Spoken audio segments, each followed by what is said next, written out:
All right, next work in progress on Old Man He-Man. So last work in progress was basically getting all the prep done. So I got a little more to do, so I figured I'd just show what I'm going to do before I start painting. So I went through everything this morning. I found some more areas that needed some more work. Basically, I just keep going until I feel like it's to the point where there's time wasted in cleaning up every single little support mark. I don't get everything. There's just no way I would spend countless hours trying to get every single little support mark and error and everything. But what I do is once I get everything put together, I give everything a really good look over. Okay, if I don't see anything, then we're good to go. So like a good example is underneath He-Man's skirt. So this was supported all underneath here, under this fur and his clothing and stuff. So there were a lot of support marks on this fur. So I did first round, second round, and then the third round this morning. And after this, I'm going to consider it done. If anything pops up, I'm like, it's no big deal because he's sitting, you don't see it. So unless you take him off and turn him upside down, it's good to go. So it's just more time than necessary to clean up those areas. So what I'm going to do now is, one thing I want to do is eventually he's going to be all glued together. So I'll glue the boots on, I'll glue the hands on. The only thing I will make separable is his left hand that's holding the skull. So I'm going to probably add a pin to that. Or make glue. We'll see. I don't know. It depends how I think it will ship. So what I'm going to do now is I'm actually going to fill the feet with some casting resin and a pin. And that way when I pin those on, they will be nice and solid and the feet will be solid. So I got some 1/8 inch brass rod here. I've drilled in a corresponding hole in here. And it'll just give some extra support for when the boot is being glued. So I'm going to basically put the rod in here and fill this with resin. And then hopefully when I pin it, it stays. It should. So I'm going to do this in small amounts. So I've got 2-part casting resin here. Mix it in equal amounts by volume or weight. If you do by volume, you actually end up using one part a little bit more than the other. But according to the manufacturer, you can do it by weight or volume. So I do it by volume because it's easier. I don't have a little scale. So I'm just going to do this in small amounts. So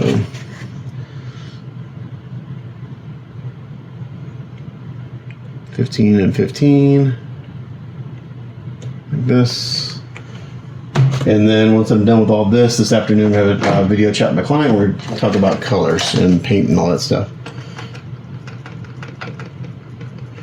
So I mix it for, I don't know, this stuff kicks off pretty quick. It says 3 minutes for pour time. That time is reduced based on how much you mix. So for this small amount, it won't kick off too fast. But you do want to make sure you mix it thoroughly.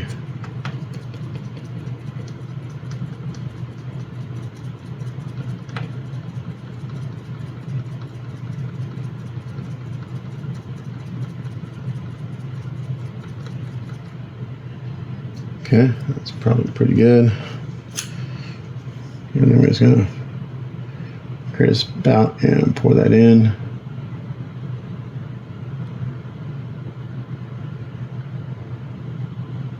And I'm gonna clean up any excess just on this part of the key. Like so. I'm gonna go ahead and, I'm not sure if yeah. Go ahead and put this rod in, and that should you're going to kind of hold it in the center of the hole. I'm going to wait for this to kick off, and then I'll pour some more resin in to fill it up. All right, moving on to paint for Old Man He-Man. So today I'm going to work on He-Man himself. Today's goal is to get the skin tones done, possibly the portrait, and we'll see how far we get. So skin, I want to get the skin done first because the majority of this piece is actually probably gonna be hand painted, to be honest. And as I'm looking here, you know, I've been cleaning up on this thing for over a week, and every time I look, I see another little thing that can be improved and cleaned up. So it's at some point on stuff like this big project like this, you're like, okay, enough is enough. It is what it is. So anyway, so skin tones. We're gonna start off what I normally do first. This has been I primed everything last week. I think it was Friday. Yeah, Friday was the last little bit of work I did on this. In gray styrene res. It's actually a combination of black and white styrene res and out of gray. So I'm gonna go in and I'm gonna prime it again with light flesh styrene res. This is kind of like my base tone for skin. Typically, it's a good starting point. Got a little bit of yellow in it. And for his skin tones, so I'm looking at the artwork as kind of like my go-by. I had a chat with my client yesterday about colors and stuff. We went over everything. He gave me some reference material from stuff, so we kind of talked about everything. So we're doing kind of a combination of like stuff that's accurate to the cartoon and stuff that's accurate to the artwork. So it's a little bit everywhere. But first thing I'm gonna do is I want to kind of get him done so I can get him glued together, because he doesn't stay together on the base unless I can glue until I glue him together. So yeah, anyway, again, I keep seeing little he's like, oh, just when you think you're done cleaning up, I see another obvious support mark that I can take out. So even though the cleanup is technically done, I'll continue to clean stuff up as I see it. All right, so we're gonna go in here, we're gonna base coat everything. And some of this skin styrene res, I've got holes drilled into the hand so I can put them on skewers. And so I'll just do a little bit of this on camera because it's going to take several light coats. But again, this is just styrene res light flesh.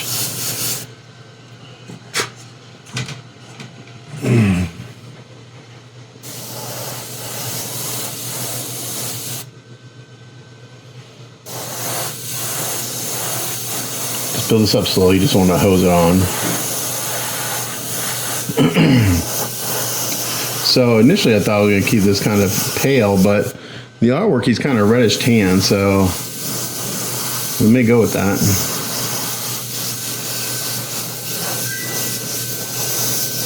I've got my computer set up to the side here. Since I'm using my phone to record, I can't look at the artwork on my phone.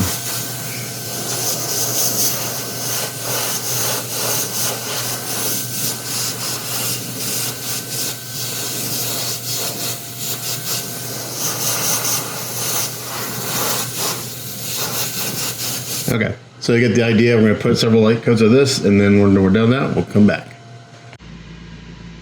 Okay, well, apparently I wasn't recording. So in my airbrush now I have Vallejo Nocturna Fantasy Color. This is a burnt flesh. I've got it thinned down in a cup here with some Mr. Color thinner. So I thin Vallejo paints with Mr. Color thinner, and it does a couple things. It extends the paint really well, and it sprays super thin, super smooth. So I've got this over thinned a little bit, so it's more like a transparent. When I did Daphne last time, I started off with the reddish flesh as a shadow color, but we're going a little darker with the shadow since it's kind of older male character.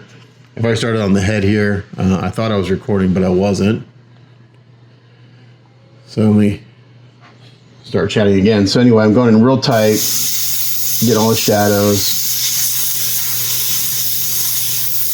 And with this thin down with the Mr. Color thinner, I can get in real tight because it sprays like a lacquer. It's like super smooth.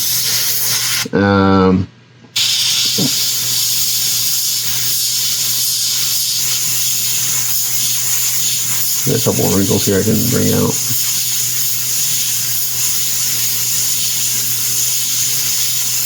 Now, you do get a little dry tip here every once in a while, but it's not as bad as if you had this thinned with some water or alcohol. It kind of turns this paint into a solvent paint.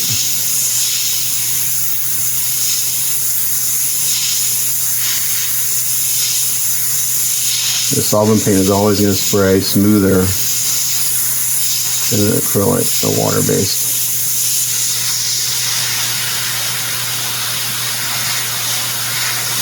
So again, he's going to be real punchy, little contrasty for a while until we start blending this all in.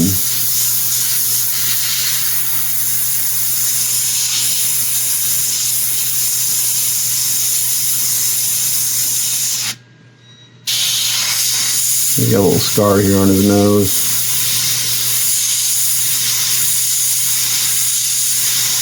Bring that out.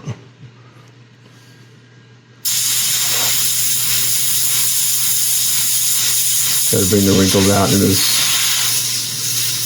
nose, and then the eyelids down here.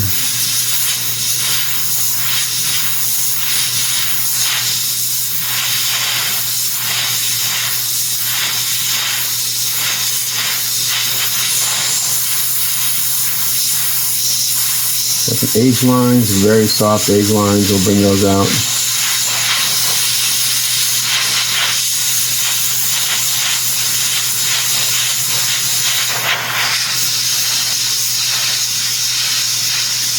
So the sculpture is pretty soft on him, so I can kind of exaggerate some of his age a little bit by hitting the wrinkles a little harder, deepening the sockets of the eyes a little bit.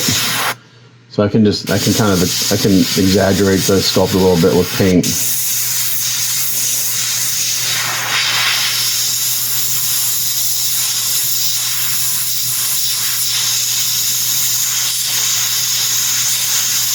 And since this paint has been down a lot, I just build it up a little bit at a time. I'll go back and get an area after it's dry because it'll give me a sense of what it looks like after it dries. I really want to hit these eyes pretty good because the sculpt is really soft on the eyes. I like to bring out some more of the detail.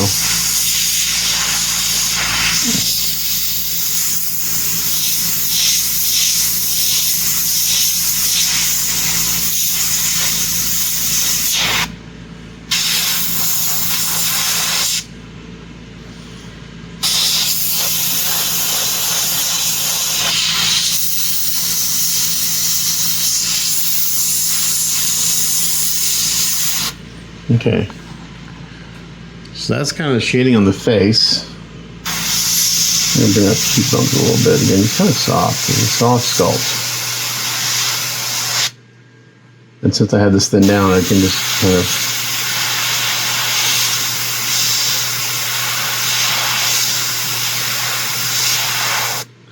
of... Okay, so that's good for the face. I'm going to do this on the hands and everything else, and then we'll come back to the next color.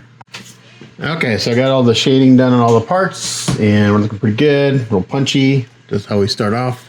Now I'm going to go in with the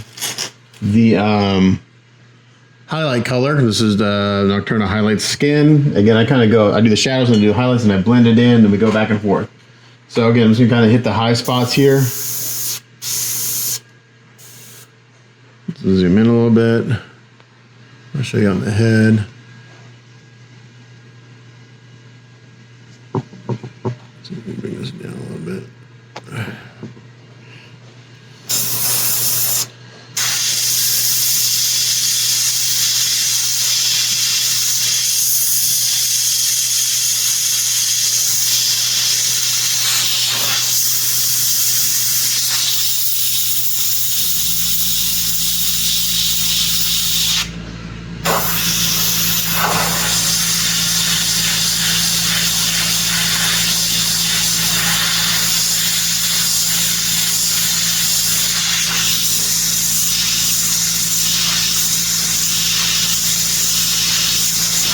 So I like to go in and hit the high spots first, and then I go in and kind of blend it in.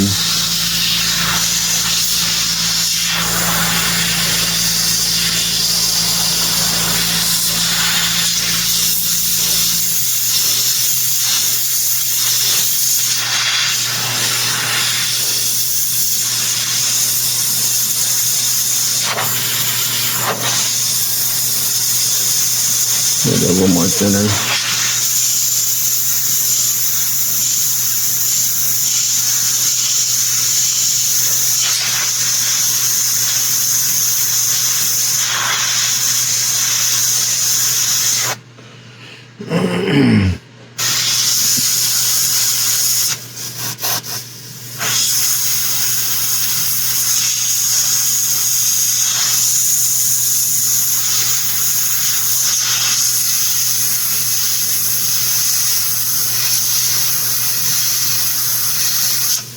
And let my thinner, it's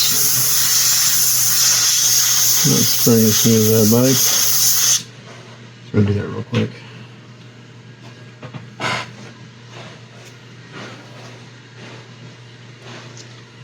Hold on just a little bit.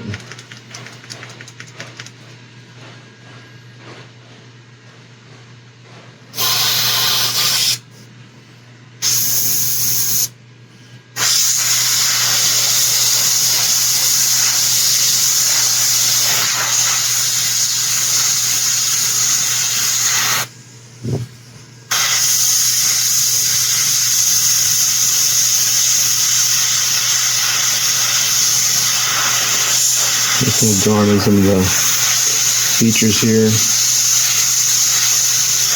Again, I can kind of exaggerate areas that I want.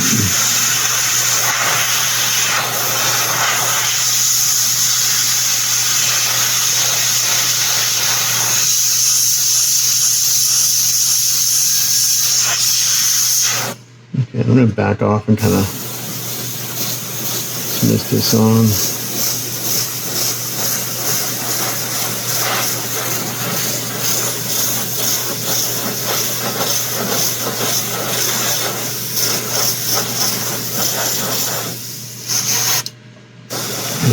Brush. All my airbrushes need some serious maintenance.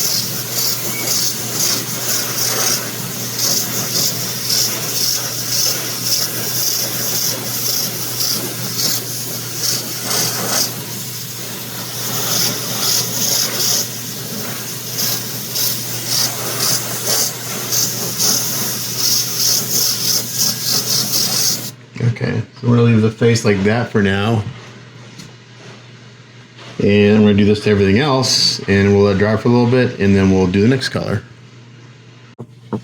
Okay, so the next color I'm going to do is I'm going to go in and mist on some Army War Painter Cobalt Skin, because it's really white and pasty right now, which is fine, because we're going to kind of got the shapes figured out as far as shadows and stuff. So let me bring down my exposure here. And I'm just going to mist this on. This is more blending. Add a little more color to the skin. So I'm going to back off and just mist this on. Add a little more fleshiness to the color.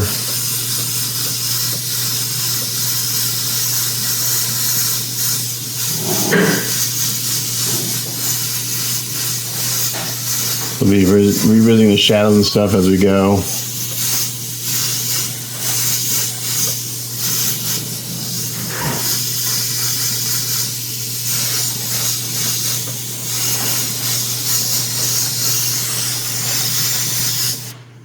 This is actually a pretty good base skin tone right here. So that's looking pretty good. So we're gonna do that to the rest of it, and then we'll come back. I want to mention that I am not thinning the Army War Paints with Mr. Color Thinner. If you do that, you'll get jelly gunk. So I'm using Vallejo acrylic thinner for that. Just a little side note. Okay, so we did the cobalt skin, misted that on everything. Now I'm going to go in with some reddish flesh and kind of hit the shadows again a little bit. We're going to add a little pink to them. And then once we do that, we'll blend it all in again and see where we are. So again, I kind of do the shadows initially, and then I kind of go back and hit them again with this super light.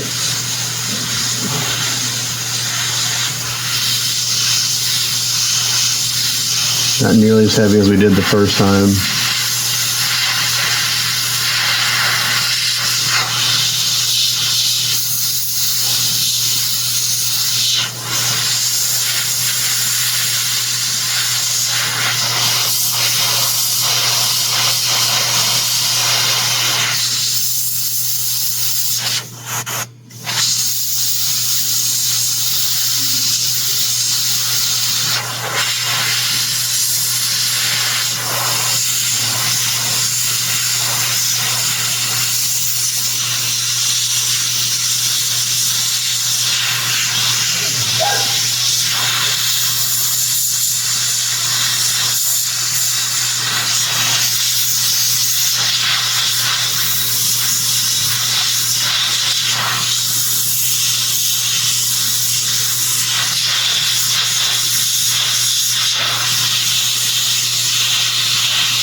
So kind of like that, and then we're gonna do that to the rest of it. All right, so next thing we're going, I'm gonna do, and I'm just gonna mist down a little fairy flesh. Just gonna kind of mist this on a little bit. Start blending all this back in together. So I'm just kind of playing around with colors right now because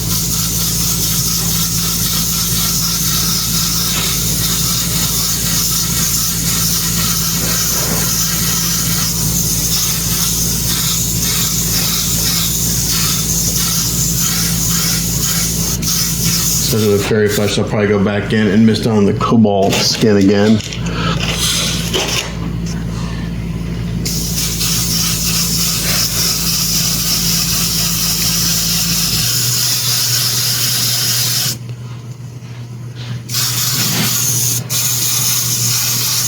This fairy flesh is a little on the yellow side, which is fine.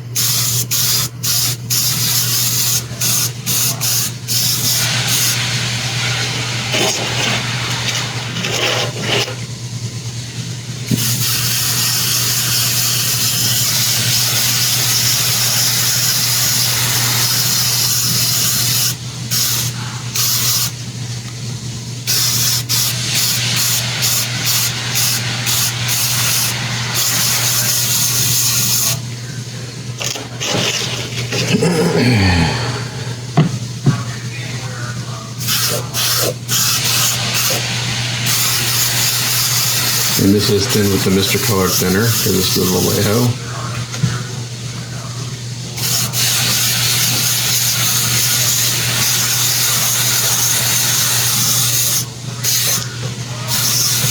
So now I just got a little red undertone now to the skin. Because on the artwork, his skin is, it almost looks sunburned, but I don't want the sunburn look.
A little more of that. Just mixing that up in my airbrush.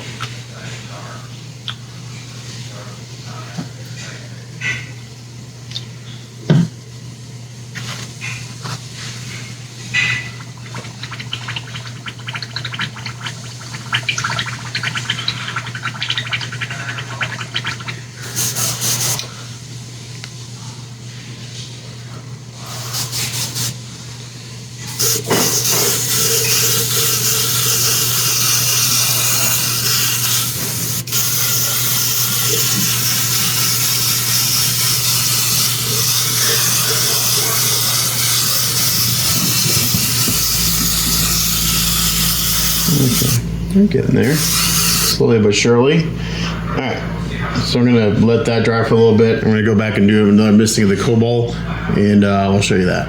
Okay, I'm gonna mist down the cobalt skin again.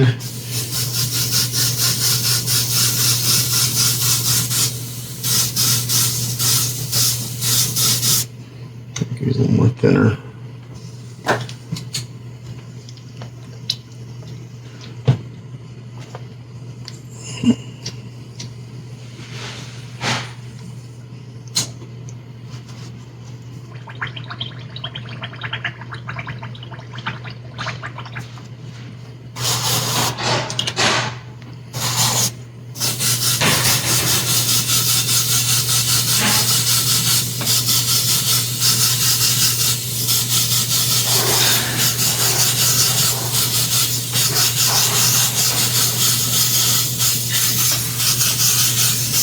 Okay, so I think that's looking pretty good for the skin. So once this dries, I'm way overexposed. What I'll do is I'll seal this, and I'll probably go in and do my washes and stuff.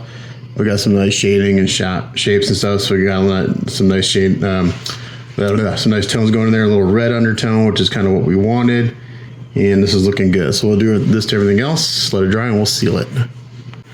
Okay, before I seal this, I'm misting on a little bit of this medium flush. I over-thinned it and just very lightly putting this on just to shift the color a little bit. This is kind of the magic color in this whole set, I think. The skin's a little on the yellow side right now, so I'm trying to just get a little more fleshy tone to it. So just very lightly shifting the color a little bit here.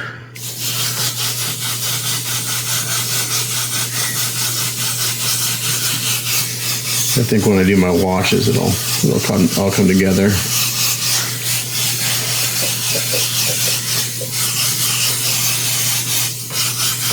So I'm just putting those real light. This is like one of those kind of colors that you don't see it right away. It kind of takes it a second, and then boom, it kind of does its thing.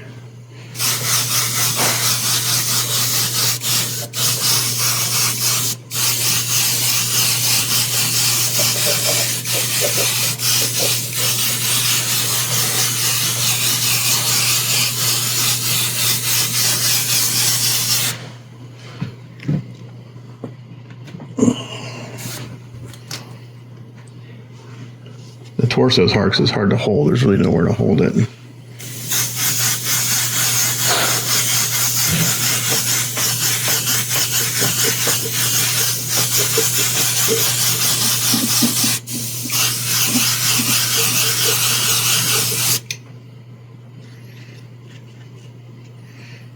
So in the end, it's going to be a little on the tanner side, which I think will fit him well. I have a tanned flesh skin tone, but it's really kind of aggressive. I'll just use that every once in a while to kind of shift the tone. So even though this has got a little yellow undertone, it's okay.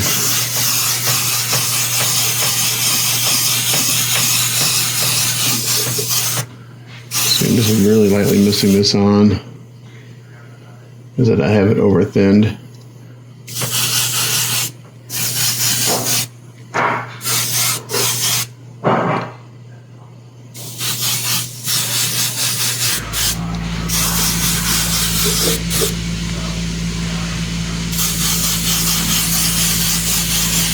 And then we'll let this dry for a good, I don't know, 15 minutes or so. Got quite a bit of paint on here. And then we're working in thin layers. We're going to let this dry for a little bit before we seal it.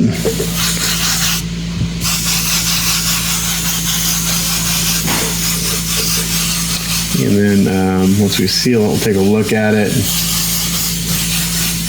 And I'll probably do the washes, and then we'll put the hair in, because the hair is kind of like a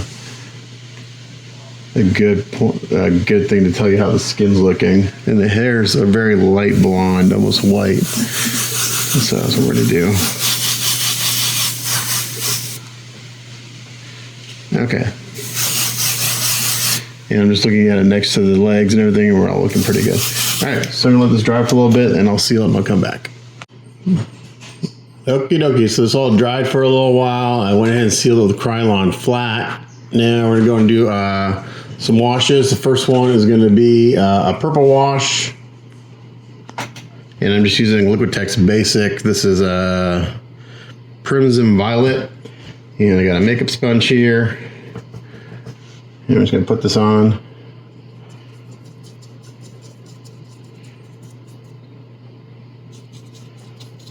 I'm not doing a yellow wash because his skin is a little bit on the yellow side, so I'm not going to do that.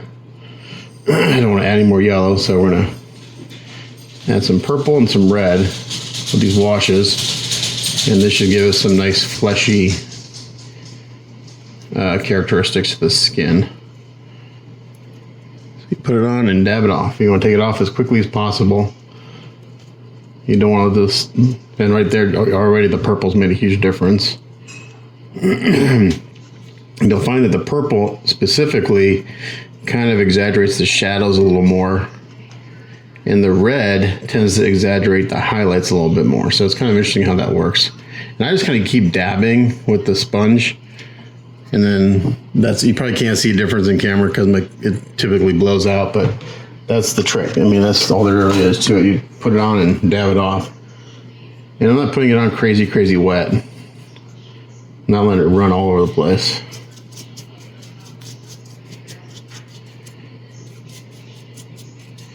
We're just staining the surface.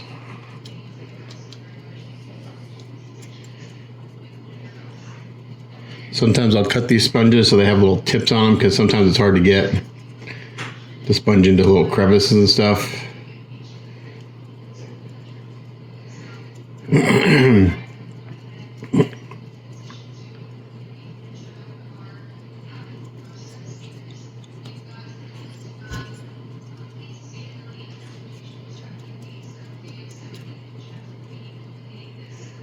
I actually need to cut my fingernails, because not that they're long, but they're like normal length. But sometimes if they're too long, I'll go in, and as I'm doing this, my fingernail will scratch the paint.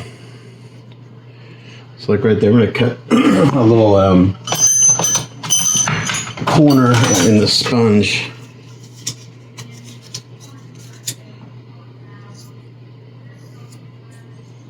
Like that, because I can't get into between the fingers.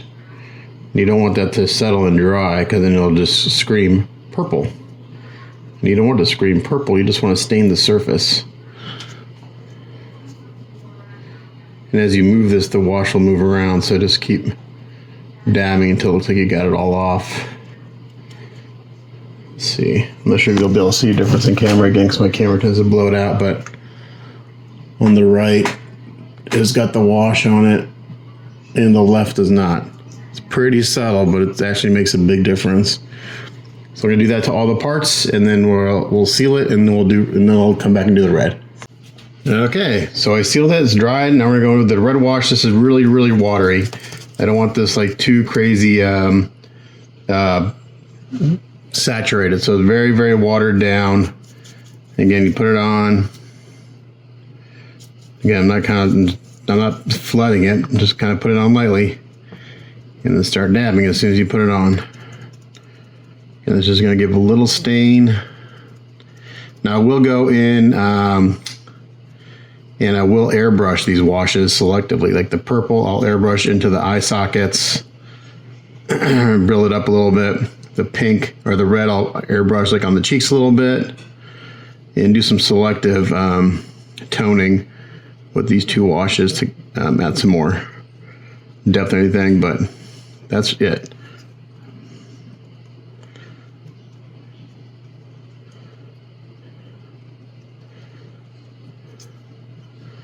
So there we go, that's the red.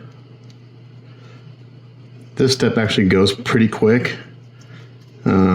It's taken me all morning just to get this far to do the washes, so again, it's a lot of subtle shading and stuff, but in person it looks really good. It's getting all washed out on camera. You probably can't see any of the shading, but in person it looks good.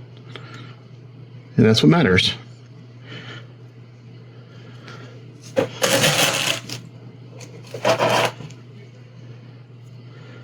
So I seal these between washes because I don't want the red wash to reactivate the purple wash, which is possible. You can do that. So when I first started doing this, I used to not seal it between washes, but I found that I got better results sealing between each wash. Now, this is what people call the sideshow technique, whatever, with the washes. The one thing I don't do that they do is they go and they spray alcohol on the red wash and kind of futz with a brush. When I do that, it activates my sealer and it actually pulls up the paint. So I don't do that. I'm not sure what they're using for sealer to keep the alcohol from activating it. I also like to have another brush on the side here just to go in and kind of, if I can't get in between something like the fingers, easily I'll go with the brush and just kind of sop up the excess. Just like that.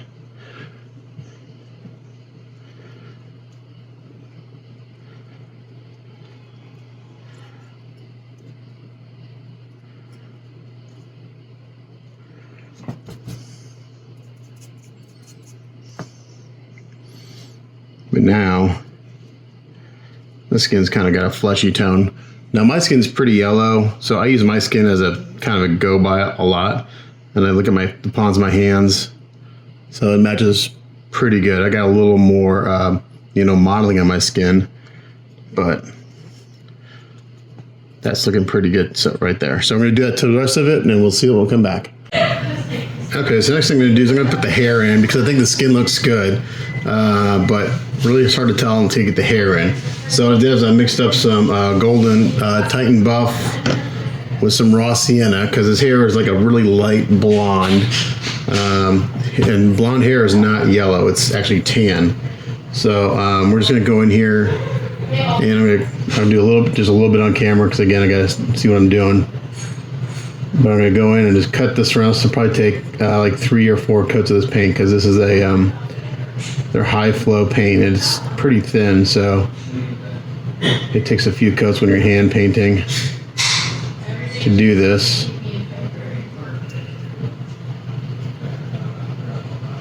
So I just kind of want to get a base color on.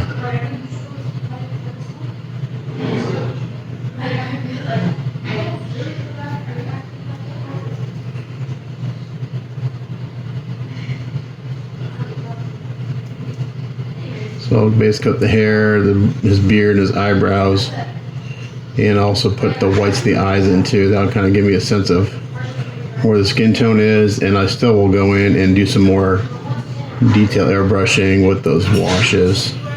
More purple than the red, 'cause I think the skin has got plenty of pinkness to it. So I'm going to do this. This will take me a while. Base coating hair, it takes me a long time because it takes a few coats and you just got to be real precise with it. So I will be back when this is done. Okay, here's 2 coats of that custom mixed color, and I think this is going to look really good when it dries down, and the skin tones look great. So putting the hair in makes a huge difference with the skin tone. So once this dries, we're going to seal it. I'm going to go and put the whites of the eyes in. That'll also help establish the skin tones. And then I'll do some dry brushing on the hair. I'm going to go in with the washes, and I'll do some, like he's got that little scar in his nose, so I'm going to bring that out a little bit because it's kind of nice. It's not, I don't see it in the art, but he's got one on his nose, so I'm going to add a little kind of bruising and stuff there. He's got one here on his cheek right there. It's very subtle, so we're going to bring that out a little bit too. But it's looking really good. So once it dries, I can seal it, put the whites of the eyes in, and do some more detail painting. Okay, so while the hair dries, I'm going to go ahead and work on getting this metal strap painted on the upper torso. For that, I'm going to just hand paint in some Army War Paint plate mail metal. It's going to be a little bright, but we're going to do, this is all going to kind of get weathered and dry brush and stuff. So it's just going in here, cutting this in. I'm not going to mask this or anything. We're going to hand paint all of this because I've got to get up underneath the arms, and getting under there with tape or putty is really hard. So I'm just going to brush this in. Just real carefully.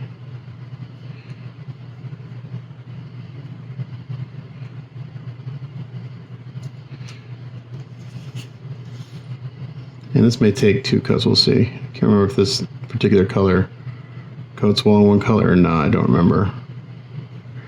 I did use this on the Predator I did a few months back.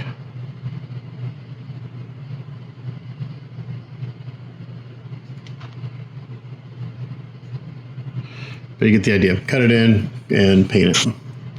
Okay, so I got the hair sealed. I put the whites of the eyes in. I got the kind of the trim. I got this cut in over here. I think I am actually going to silly putty everything off and then spray the metallic because it's just not going on real smooth the brush. But I got it cut in. I let that dry. We'll silly putty and airbrush the rest on. But for the hair, I'm going to just go back in with the Titan Buff. I've dampened my brush a little bit, gotten most of the moisture off, and now we're going to go in here and dry brush this hair.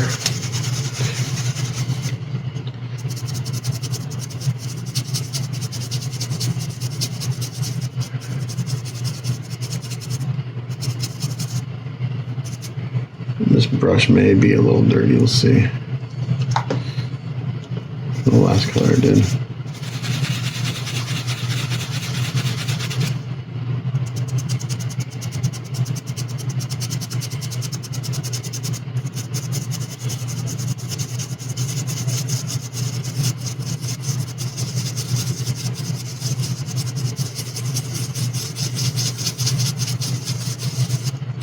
Yeah, that should be about the right color.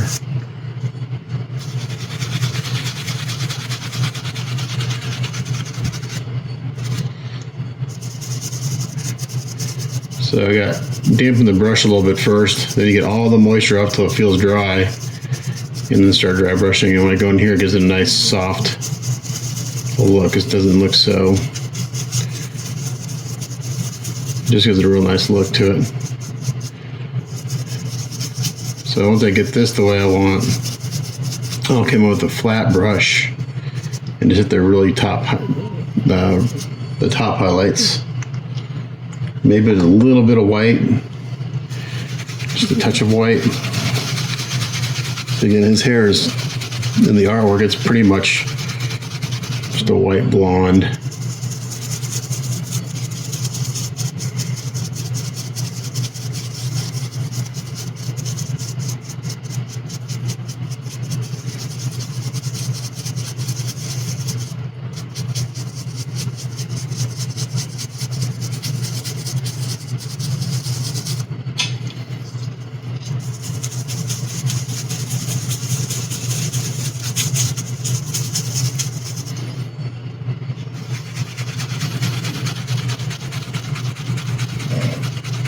Let's get the hair done. I'll put the eyeballs in.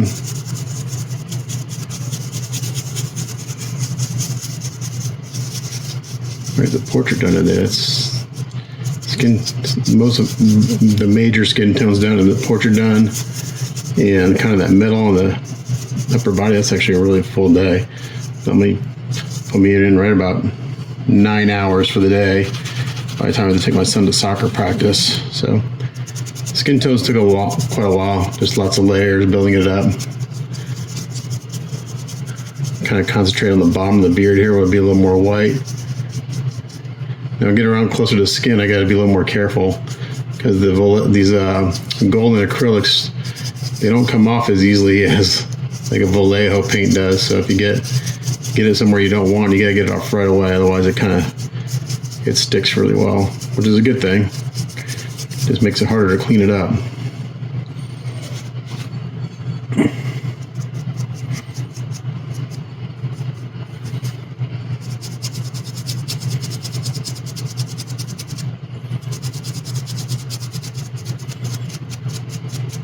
Kind of wish the hair had a little more. The hair sculpted pretty soft. I wish the strands were a little bit tighter. Other than that, it looks really good.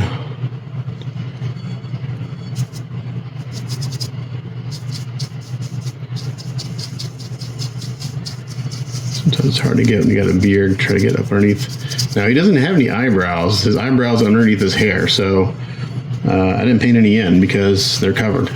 You can't see them. So that saved a little bit of time. In the artwork, he has some eyebrows, but here he doesn't have any. Again, this piece is inspired by the artwork. Okay, so I got all this paint on his lips, which actually I don't mind. I'm going to actually leave it there, because when I go do the pink wash on it, it'll look really good. So, or a red wash on it. It just adds kind of a little bit of highlight to his lip anyway, so we're going to leave it there.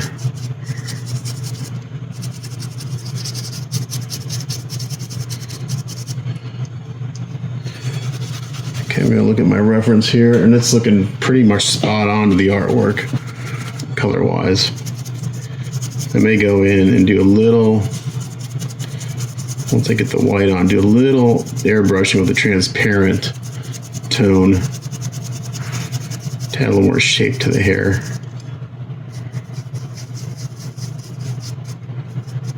Okay, now I got to go in here with the flat brush. We're going to get in there a little bit, some tight areas.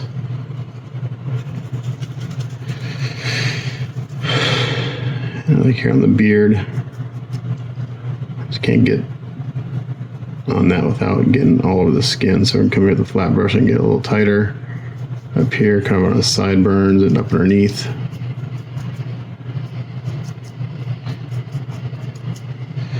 And really kind of up here underneath the frown.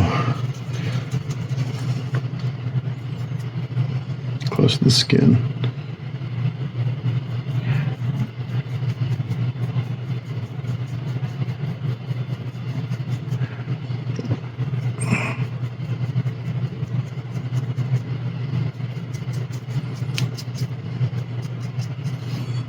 Okay, that's looking pretty good. Take this off. It's kind of messy up underneath here, but that's okay. That gets all covered up when his head gets glued on. So I don't care about that.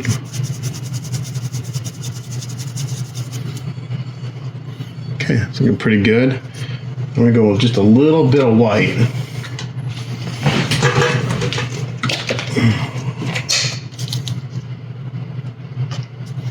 Just gonna kind of add to that. This is just craft paint, so it's not super opaque.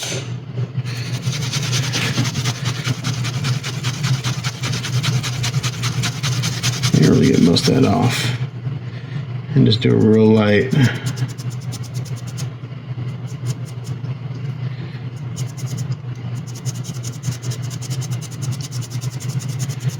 Add one more layer of highlight.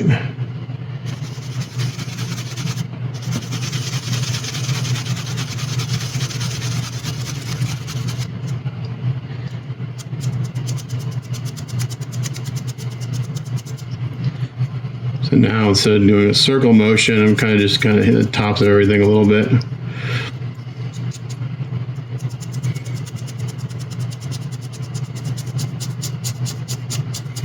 And kind of come up from here, so the tips are a little brighter.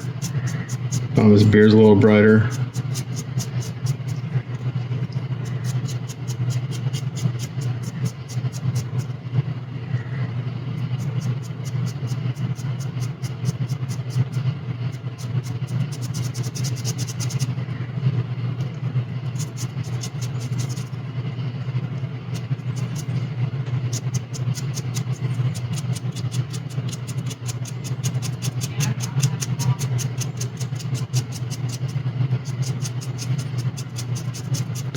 Slowly, just really slowly building this up. Okay. For the most part, I think that looks pretty good.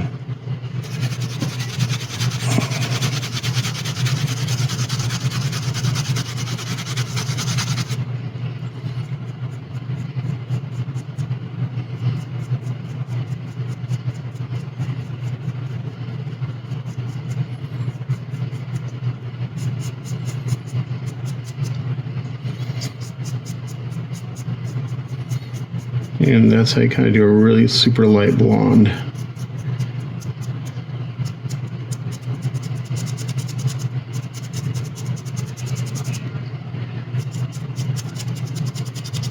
Okay, so I'm gonna go seal this. I'm gonna clean anything off the face, seal it, and I'm gonna go in with the transparent around some of the details with another color. I'll be back.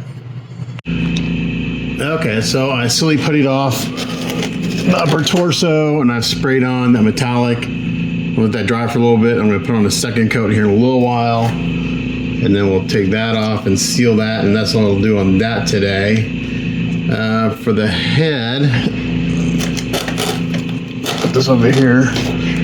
For the head, I've got a little transparent brown iron oxide in my airbrush, and we're going to try something here. I usually don't do this, but I think since the sculpt is kind of soft, I'm going to go in here and I'm going to very lightly put some shadows in the hair here. Let's see how this looks. Super light.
Yeah, it's gonna look good. I'm just putting it super, super light. Just gonna add a little more dimension to everything.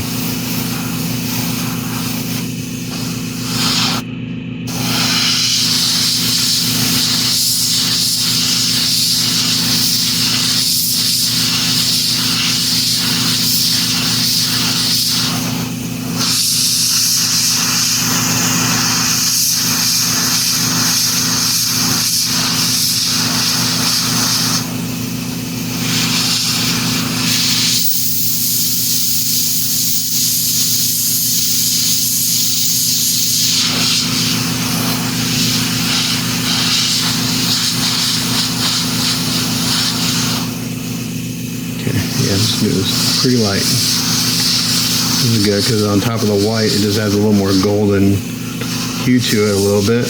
In those areas where I'm adding this, so.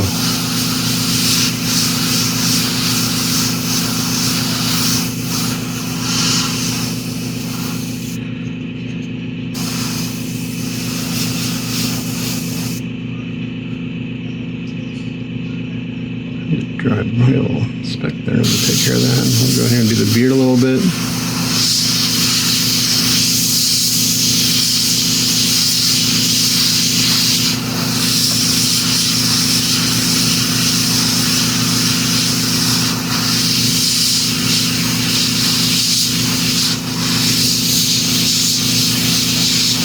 Anywhere I see kind of like a little separation in the hair, just add a little shadow.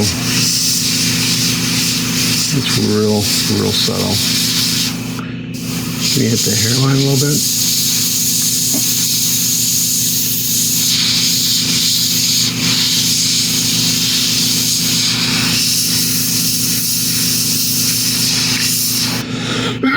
Excuse me.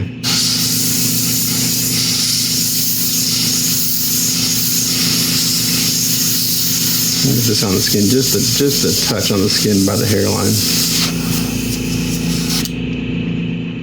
I'll blend it in a little bit.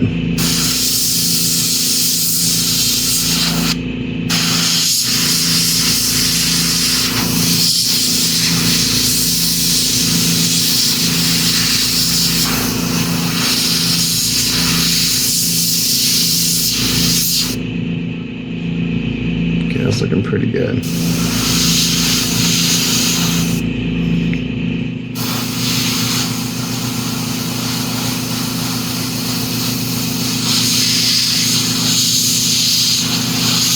Nice golden locks.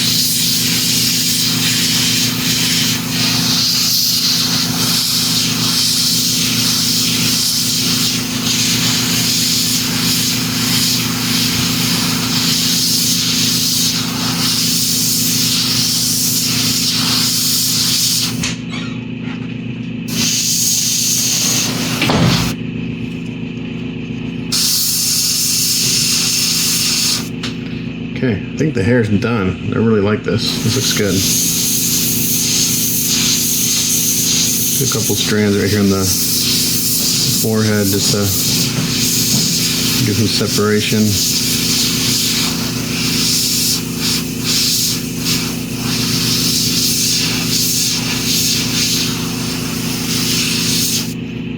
Yeah, I think that looks really sharp. Let's see if I can bring my exposure down to better. Yeah, so just add a little shadow here and up in some areas, and we're looking good. Cool, so I can seal this again, and then I can continue with the eyes. Okay, so here's the head so far. We're looking good. I went in with my airbrush and I airbrushed a little bit of purple into the bottom of the eye sockets. Very, very subtle. I did a little bit of red on the cheeks and just a touch on the tip of the nose. So now he's got a little more kind of life to him. Now I'm gonna put my eyeballs in, and as usual, I'm using Archer decals. These are from Archer, just look them up online. I'm using kind of a really light blue color. Since he's an older gentleman, he's old, we're gonna go with a lighter blue. So again, I'm not gonna be able to show a whole lot of this on camera because I have to be really tight, so, but it's pretty simple. I've already cut them down to what I think the size I need. And all I do is I get a little water, I put it on the eyeball, and then I pick up the decal with my brush. And I can tell right now I'm gonna have to cut, these will have to be trimmed after they get put on. And I just put some water on top of it, and they'll soften up here in about, I don't know, 10, 15 seconds. And then I'll use a toothpick.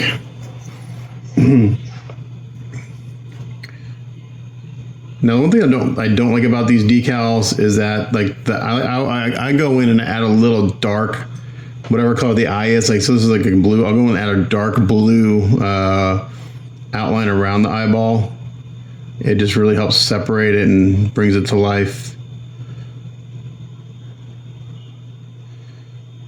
So that's just going to go right up in there. I've got him looking up a little bit since he's kind of looking at Orko. Or looking at Skeletor, his head's down, so. And that's it. And we're just going to let that dry.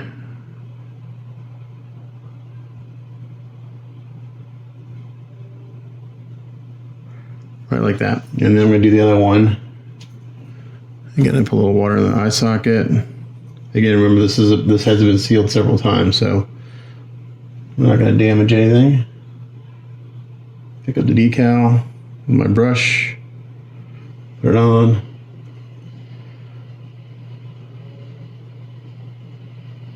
Let this soften up here.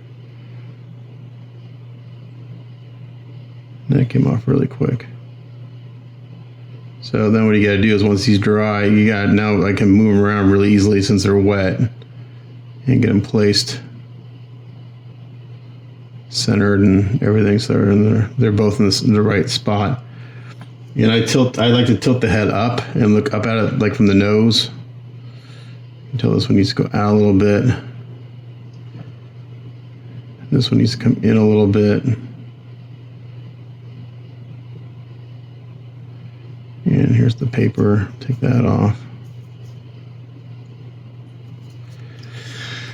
Okay, once these dry, this one needs to come in more. And if you tilt the head upside down too, that's a good way to kind of get them figured out, because you're not looking at the features of the face and you're just looking really at the eyeball and the whites of the eye. So everything else just kind of doesn't matter.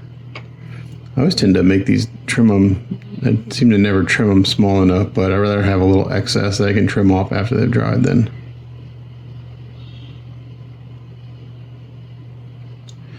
I have enough, so that looks about right. Yep. All right, so let those dry. Oh, I don't know, 10, 15 minutes. And then I put in microsol. I let that dry and they'll come back.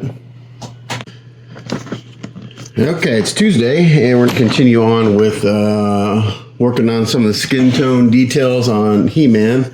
I just sent some photos of yesterday's progress to my client. Hopefully he likes it, because we got the portrait done, which I think I showed yesterday. So the portrait done. I think it looks really sharp. I think the skin tones look good. I got the torso and the legs done. Again, I kind of have to sleep on skin tones to see if I like them, and I think they're looking pretty good. So they're a little washed out here, but they got a nice fleshy look to them. I got a couple little touch-ups here and there, which is always the case. And then, let's see, here's the torso. I've not sealed this since I put this metallic. I'm going to go around and make sure the edges are cleaned up pretty good. This will get an oil wash. After I do the X in a reddish tone, this will get sealed. I'll seal it, then I'll do the red on there, and then this will all get an oil wash and weathered. So it doesn't look so shiny and new, but this looks pretty good. I just need to go through and make sure that my edges look really good, really sharp. This paint, I started hand painting like I showed you, and took 2 coats on the edges, and I did the silly putty and sprayed it, and it doesn't cover real well, but I was able to build it up eventually. So I'll let that dry overnight before I want to go ahead and seal it today. So I'm going to do now, I'm going to work on the fingernails. Because once I get those done, then I can work on the gauntlets, which is this middle part's like a brown leather, and then we got some brass for the these studs and these parts. So for the fingernails, so if you look at your fingernails, mine are pretty dirty around because they are when I paint. You know, you got these different little kind of rings. So I just use different skin tones for that. So where's my white palette? Here it is, right in front of me. So let's see, I may have some. So like on mine, I've got a lighter ring and then a slightly pink ring, and then, you know, get the tips of your fingernails, which are, I'll put a little highlight on them, a little white. Mine are dirty because I've been painting. So that's just how mine go. So like I use my fingernails as I go by. So what I'll do is I'll get a little highlight skin in my palette here.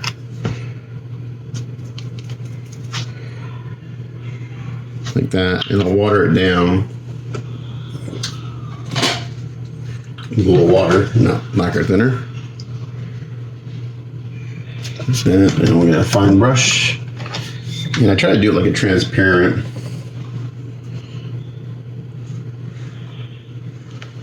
And I like to get some Q-tips.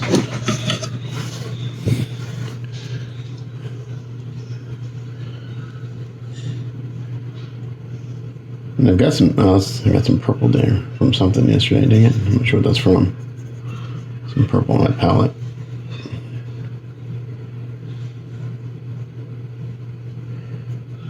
Some water. I'll thin this out pretty good. So I don't want it opaque, I want it transparent. And just kind of come in. I need my optimizer. It's right here. So I gotta make sure I'm doing this. And when I did the initial shading, I actually painted the fingernail around the fingernails dark, so there's a nice kind of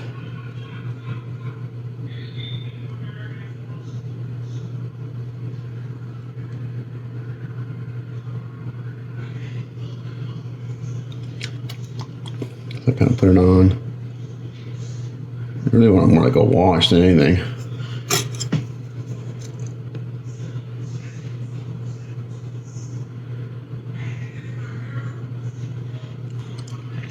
If I don't like it, I take it off.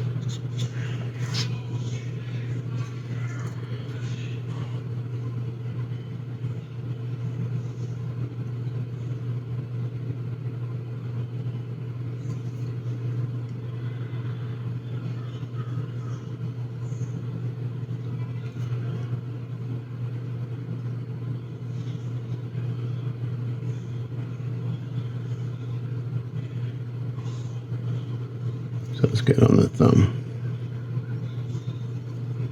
It's like that. Okay, so I'm gonna do that on all of them, and then we'll come back and do the next color.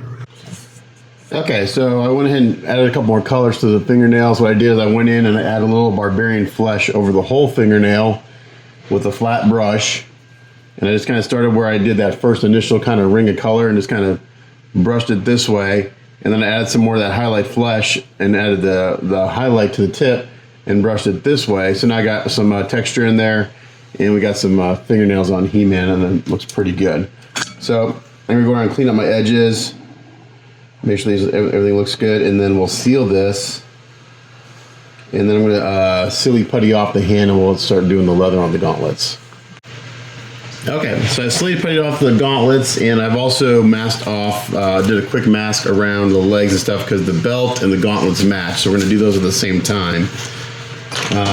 And then once the belt is done, I can hand paint the fur on this, and this part will be done, which will be great. So hopefully I can get that done today.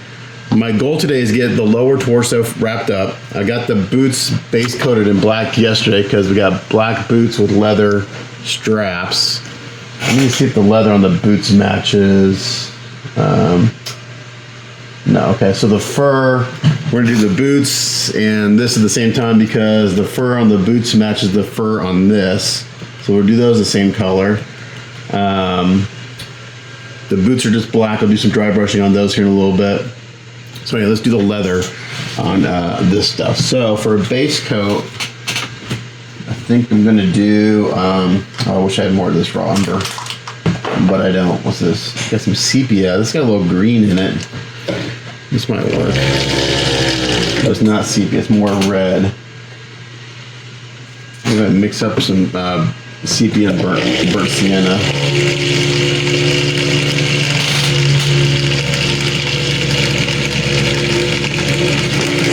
So I'm gonna mix up a custom color here. Let's see. I'm not mixing cups on this thing. I got one back here. I should. I hope I do.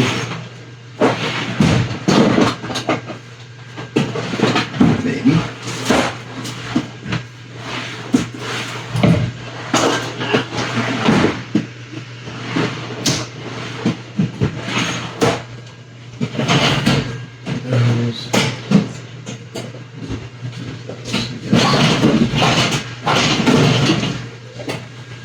Pull them out of my little mixing cups. I go through them pretty damn quick. So we're gonna mix up some burnt sienna and some sepia. I gotta mix up enough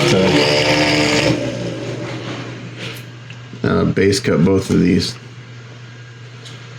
And then I'll do the sheath on a sort of different color, although it kind of matches. So the sepia's got some green in it. And the burnt sienna has got some red in it.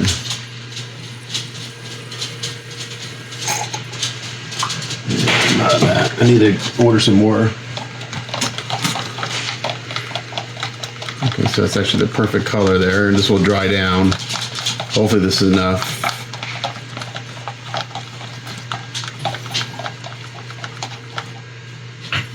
Go turn on my airbrush. What's up, Sadie Sue? What you doing?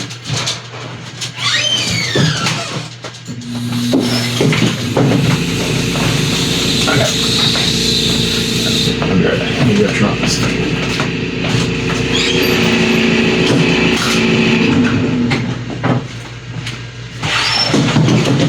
Doesn't need to be on. Okay.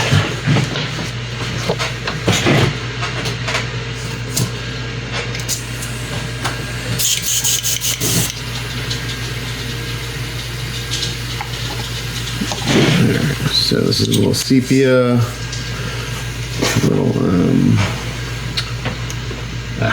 sepia and burnt sienna.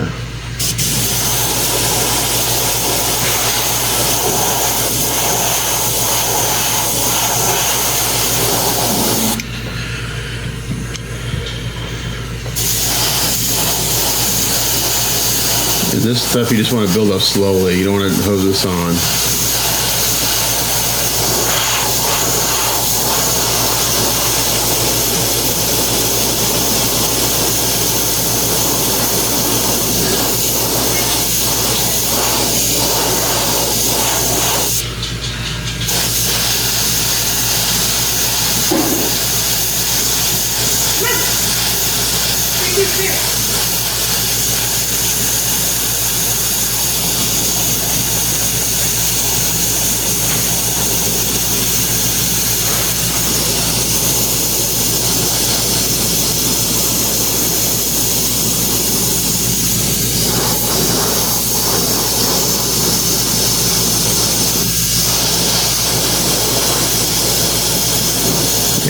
Perfect color.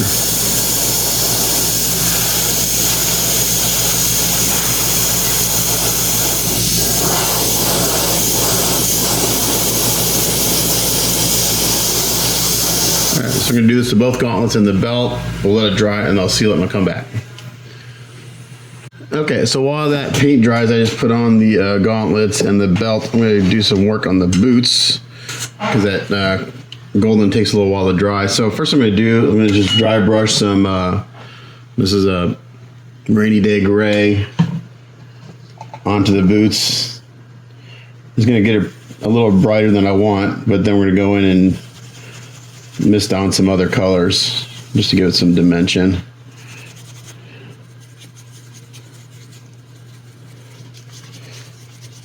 I'm going to bring it up pretty bright.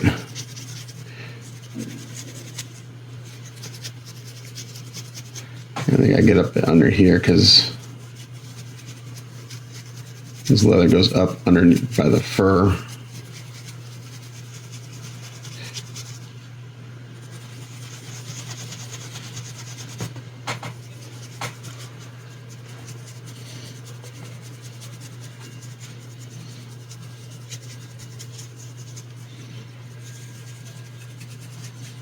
I think I can get the boots done relatively quick.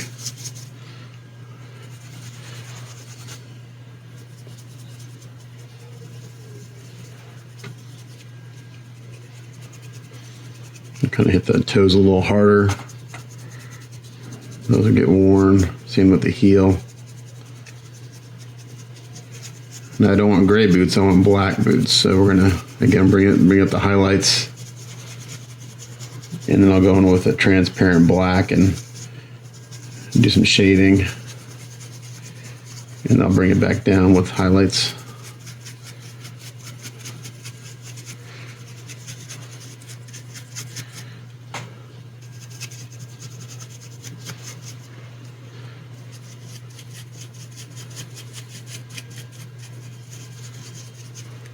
So as I'm working, I'm finding little print errors here and there, mostly little tiny supports that I didn't see or catch. So I'm just kind of taking care of those as I go. I can kind of cut them off, and by the time everything's done, everything will look really good. So, all right. So again, we're gonna bring this up pretty bright, brighter than we want.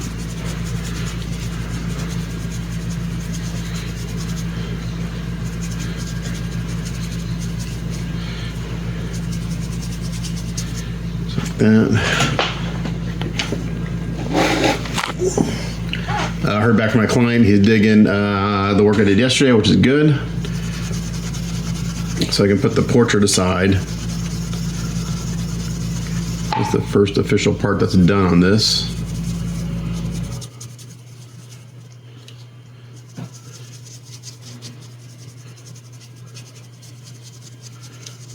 So if I can get, it's a tall order, but if I can get He-Man done today, that's pretty freaking good to get him done in 2 days. We'll see. A lot of hand painting, a lot of weathering and stuff that's going to go into this piece. So there may be some more weathering further down the road as I get on the base, because the base is going to take the longest of this. The base is just, as you've seen, it's just huge and full of detail. So base is going to take a long time. I'm anticipating 3 or 4 days on the base alone. So the building and prep of this was right around 45 hours, a little over 45 hours to build and prep the piece. And that's probably on the conservative side, because I worked on it here and there a little bit last weekend, and as we were doing other things around the house, I'd come up here and put 10-15 minutes in on gluing and clamping and stuff like that. So, and then the paint is going to take another 50 to 60 hours is my estimate. I think I can get it done in that time. So huge piece, a lot of work, but it's gonna be really freaking cool. I don't think anyone else has this print yet. I don't know. I haven't seen anyone else with it. And Bond is the only one with this file. So I guess he paid a sculptor to do it. So it's his file. So you can't get it anywhere else. Okay. So now we got these kind of grayish boots, but we don't want gray, we want black. Okay. So I'm gonna clean up this brush.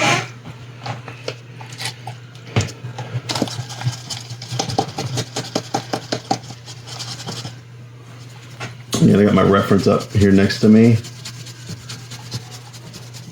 Actually, I'm gonna do a little more, I think.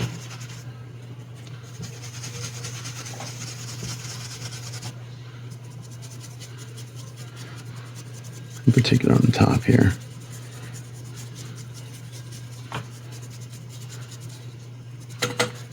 I think I'm in frame. I am. Okay.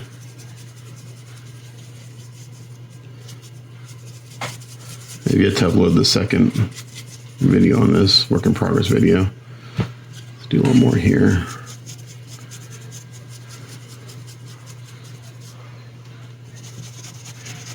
And the fur on this is kind of a dark blonde. So we bring this up really kind of actually pretty bright, and then we go and start adding shadows to all the wrinkles and stuff, and that will just naturally bring it down overall. So black is really tricky because it's really easy to make it look gray. So black is one of the harder colors to shade and get to look black. So that's why you got to bring it up. Pretty bright. Okay, that's looking pretty good. Okay, now I need to clean up this airbrush. Where's my pot? There it is.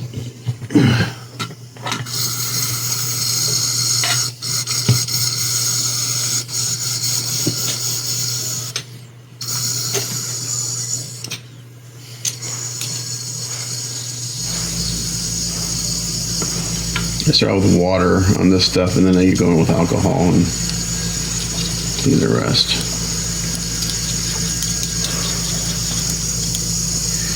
And I think I've got a shading. I've got a carbon black, but that's not an airbrush. I've got shading gray. Let's see what that does. I don't think I would use that. I could also use the Vallejo wash. Black wash as a shader, which I do quite a bit actually.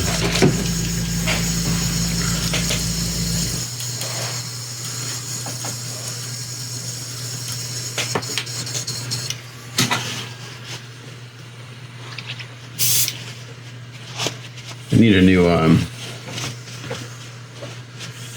new one of these pots. This one is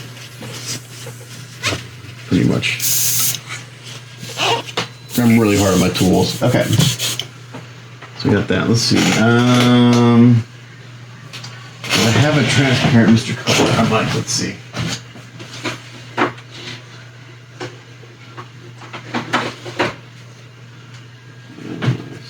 Red. I had some at one point. Brown.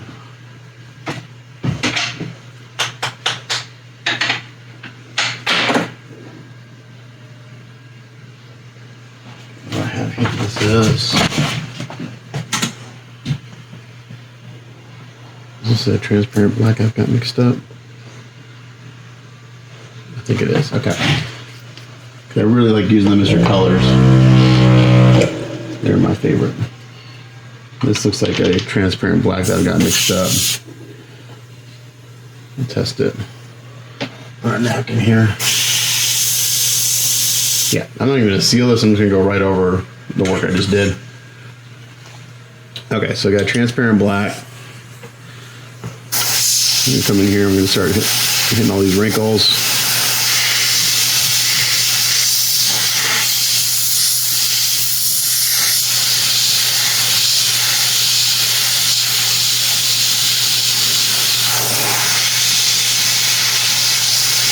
So I'm going to hit all the folds first.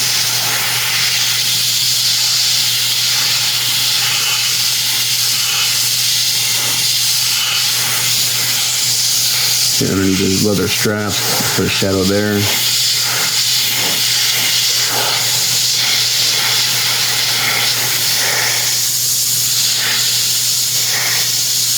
There's a detail right here in the boot. We're going to hit this pretty hard.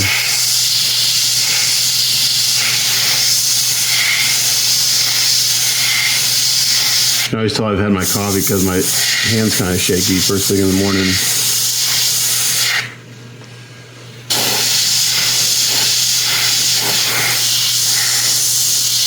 So I'm going to hit all these areas pretty hard first, and then we're just going to mist this on lightly, enough to where it brings everything down, but I don't lose. You can still see the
As always, if it's a tight wrinkle, I get it real tight, and I hit it pretty hard. If it's a softer wrinkle, I back off and let it kind of be nice and soft, like right here in the toe.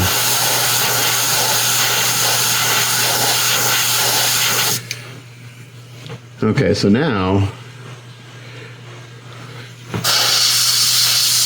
let's just get some nice wrinkles sculpted in on the bottom here. We're going to bring those out a little bit.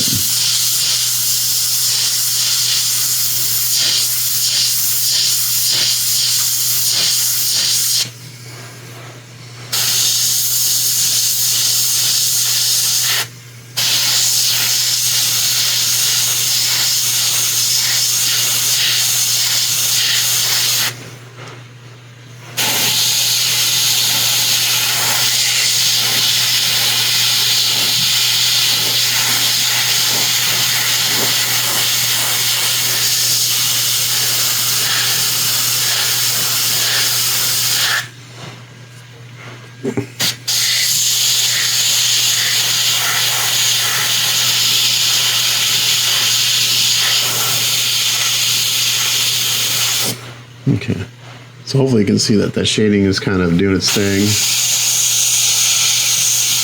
So I'm going to continue doing this on both boots, and I'll come back after I seal the black. Well, actually, I'll show you what I do after I can do all this part.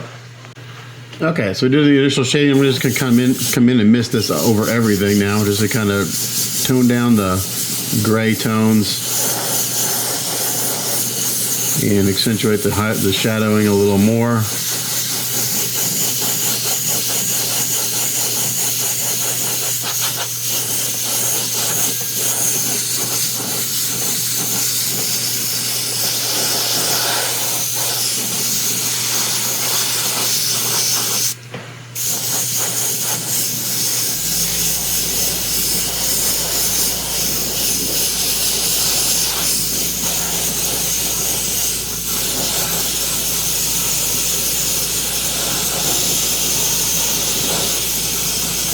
At least some of the brighter areas where it's worn, like on the heel there.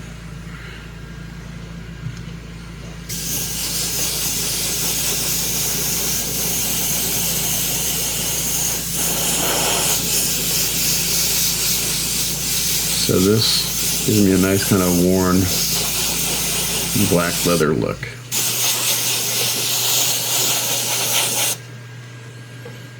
You don't want to go too far because you'll lose all your... Now this is a transparent, so you'd have to put a lot of this on to lose everything 100%. So you just kind of have to build it up.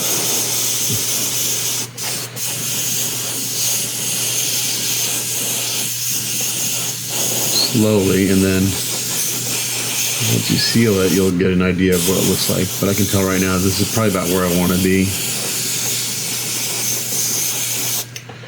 And that's looking pretty good. So we'll seal these, and then I'll paint the straps leather, and we'll keep going. Okay, so now I'm going to go and I'm going to hand paint that same color I mixed up earlier for the gauntlets and the belt, and it'll be a little darker since I'm painting it over black, which is fine. I'm not going to worry about kind of like 100% coverage because I'm going to just let this do its thing. So we're going to get this covered, and then we'll do some dry brushing on the leather straps, and I'll show you that when I get back, once I get everything base coated. So just going in here. Again, this is the golden acrylic high flow paint, so they don't cover 100% when you hand brush, which is fine because actually I can use kind of the dry brushing I did before. So I'm just going to put one coat of this on. So it'll be the same tone as the belt and the gauntlets, but it'll be a slightly different color. Looking at the artwork, and they kind of match, not 100%. So I'm going to use the dry brushing and the dark undercoat to my advantage to kind of get the same tone, just a slightly different color. Actually, I said that backwards. The same color, different tone. It'll be a darker tone of the same color, so it should look pretty good against the black boots. So I'll get this base coated, sealed, and come back. Okay, I had to run to the store and get some mineral spirits. I'm going to mix up a little oil wash here. It's going to be some shadow brown. I'm going to add a little red to this. It's just coagulated blood. I'm gonna add that in here. So I got a little kind of brownish red mix. I'm gonna slather it on this thing. I'm gonna let it dry and then we'll wipe it off. So let's go in here and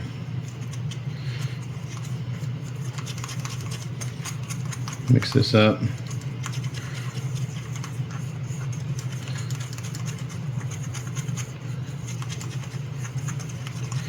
So I kind of got this really deep kind of brownish red look.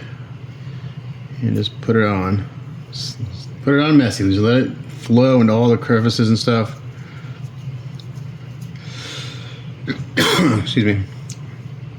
I let this dry for, I don't know, 30-40 minutes while we work on some other stuff. I just sealed the pants so I can work on getting that shaded while this is drying.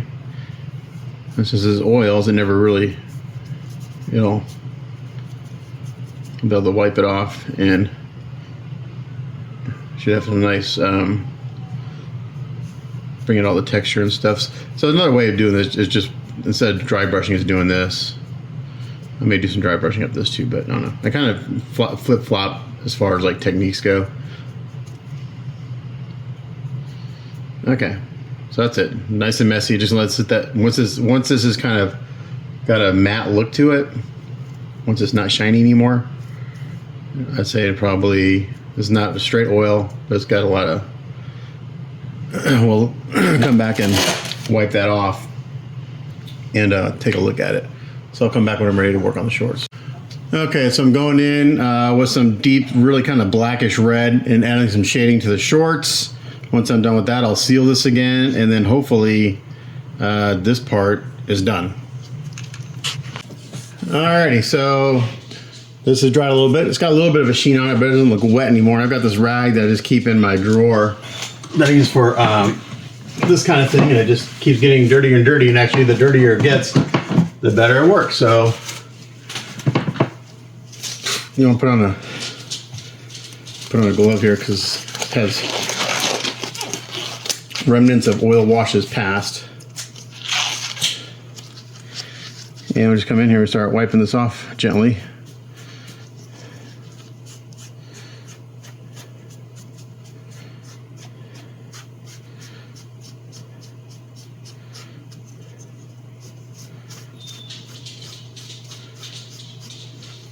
Actually, I can hold it by the.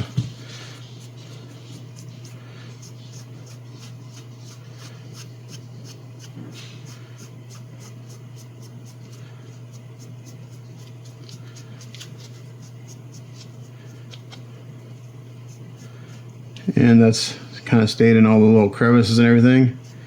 And I probably will do a dry brush on this. Let this with a hair dryer for a little while to force dry it. And I'll seal it. I'll do some dry brushing on it.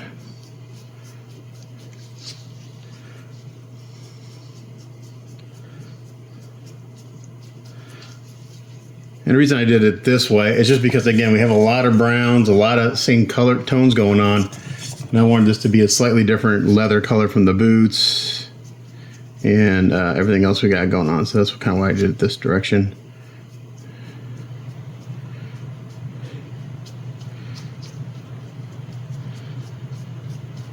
Okay. I'll hit this with a hair dryer for a little while, and then I'm going to seal it, and then we'll dry brush it. Okay, another thing I can do while I'm waiting for stuff to dry is I want to go ahead and put like a wash on this metal strap and this cross. This was done yesterday and it's had plenty of time to dry. So go in here and do a, I'm going to do a wash of the Vallejo oiled earth, which is kind of like a brownish tone. They shook it up so it's kind of got bubbles.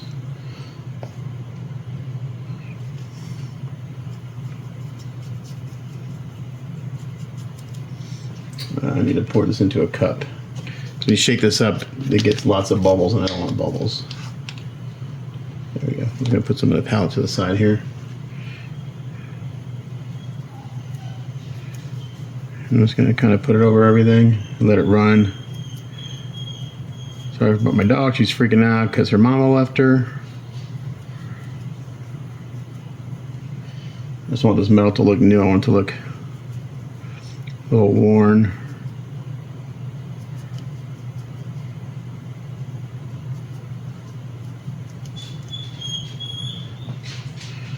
And they can come in with a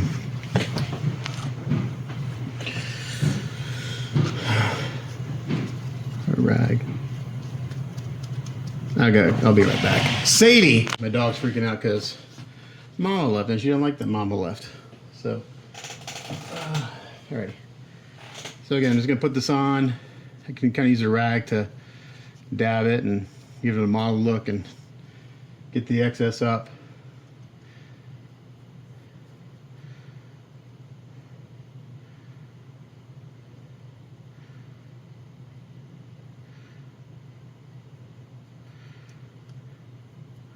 I'm gonna work a little bit at a time because I don't want this running all over the skin. Although I do want to probably go back and add a little shadow with an airbrush with this along the skin. Again, I really don't like it when tubes, materials, or fabrics are laying up against the skin and there's no shadow. It doesn't look right. It just looks so disjointed. So I'm constantly adding shadows between materials.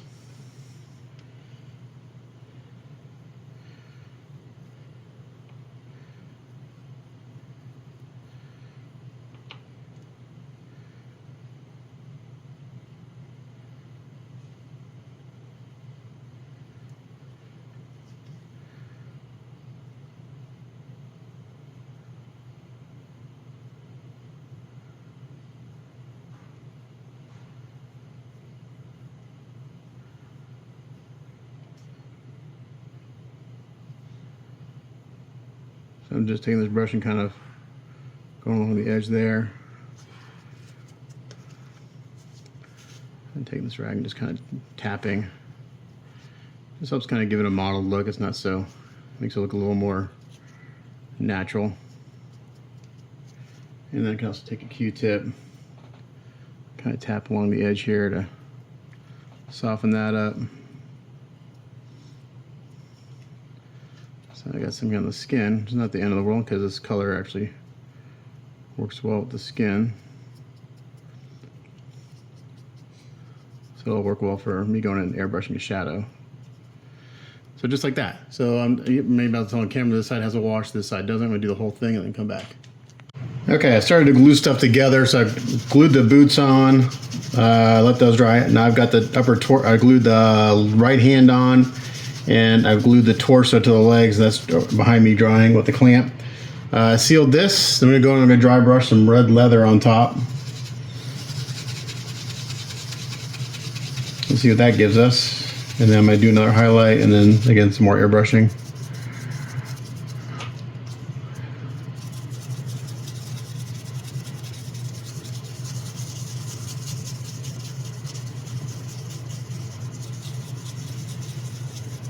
We'll see, this might just give me exactly what I want. I want this to be a little darker than everything else. I might just not do another highlight on it.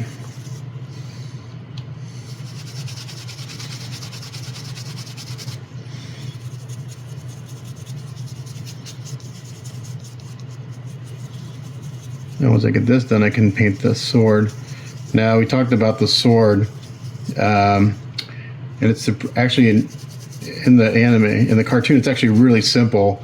The only thing that I'm seeing here on the artwork is that the hilt is black. So I'm gonna go ahead and do that, even though we talked about making it metal. It does got a leather wrap on it, and it's reflected in the artwork. So sometimes I do what I want, just wait for the client's response. So we'll see.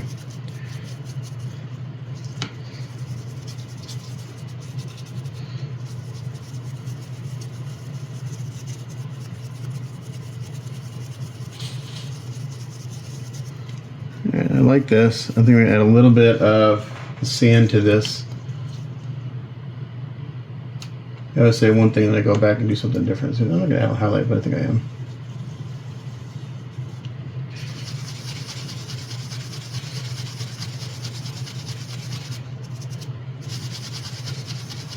I'm just gonna check it on my hand and see.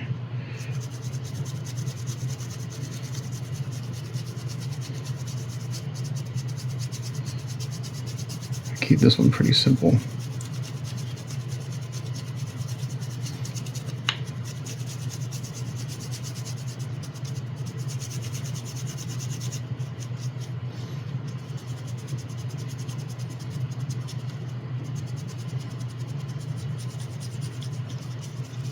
I wouldn't mind these wraps are a little brighter, so let's hit those a little bit more. Kind of help separate them a little bit.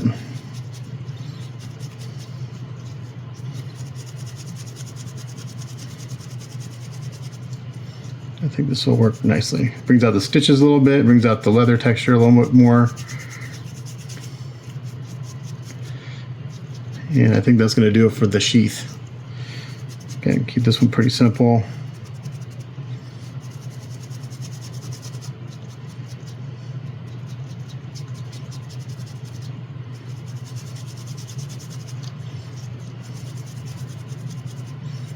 All right, that looks good. I can seal this, and then I'll just hand paint a silver on for the sword.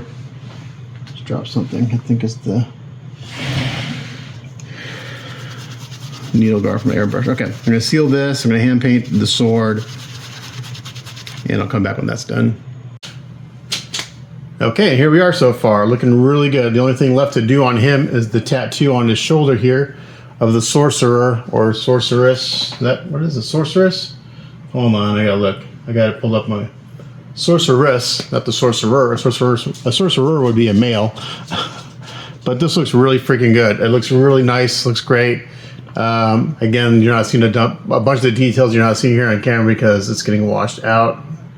I can try to bring my exposure down, but even then it's not the best look. But in person, it looks great. Ton of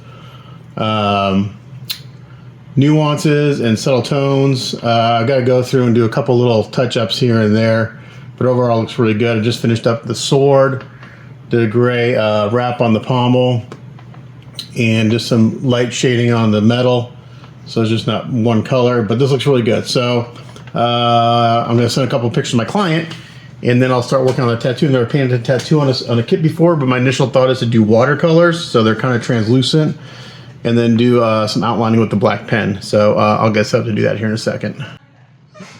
Okay, onto the tattoo. So I'm gonna use gouache watercolors, and I'm just gonna mix them. I'm using them kind of like a wash, because I want to keep some of the skin tone underneath all this. So never done a tattoo before, so it's my first attempt at it. And I'm just gonna use the artwork as a reference. So the sorceress has basically a white crust, like here, and some white feathers here. So I'm gonna do that first. So I got down here my palette, I have some white, titanium white, gouache watercolor. Added quite a bit of water to it. And we're just gonna start putting this on. And I'm gonna use some Q-tips to put it on and dab it off. Basically we're gonna stain the skin just like a tattoo does. So let's see how this works. Let's see. So all this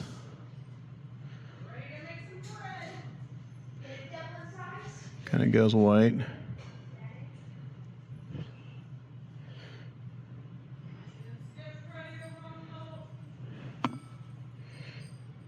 Now what this has, that she has like this kind of crown on,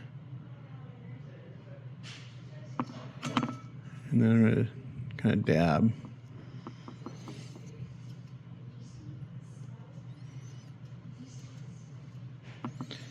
Let's see, I may have to.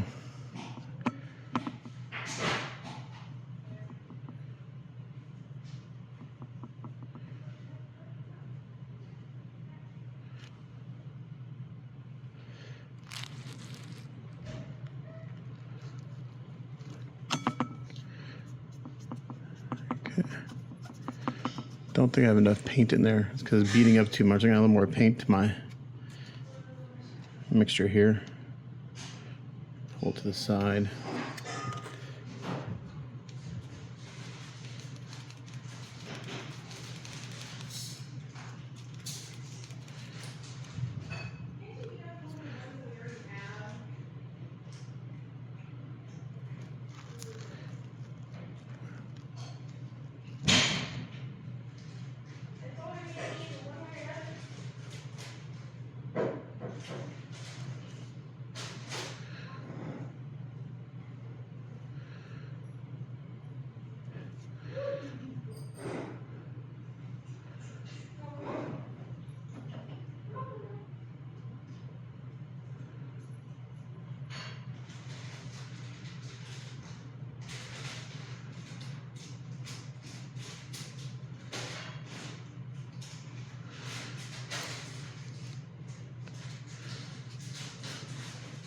Just adding a little water here.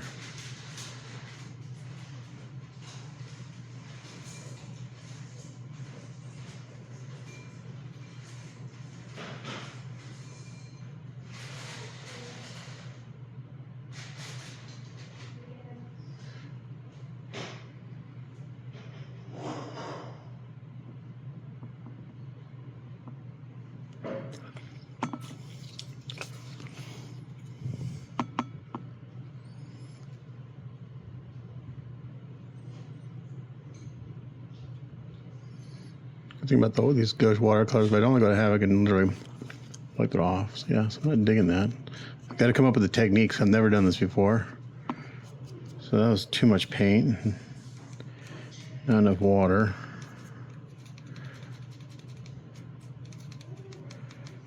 Let me get my optimizer on too.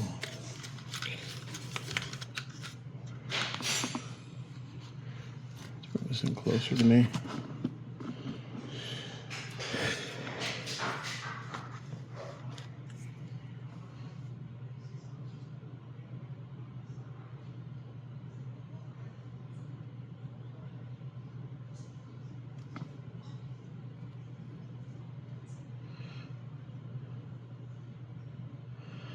I really like to airbrush this on, but I really wouldn't know how I would accomplish that.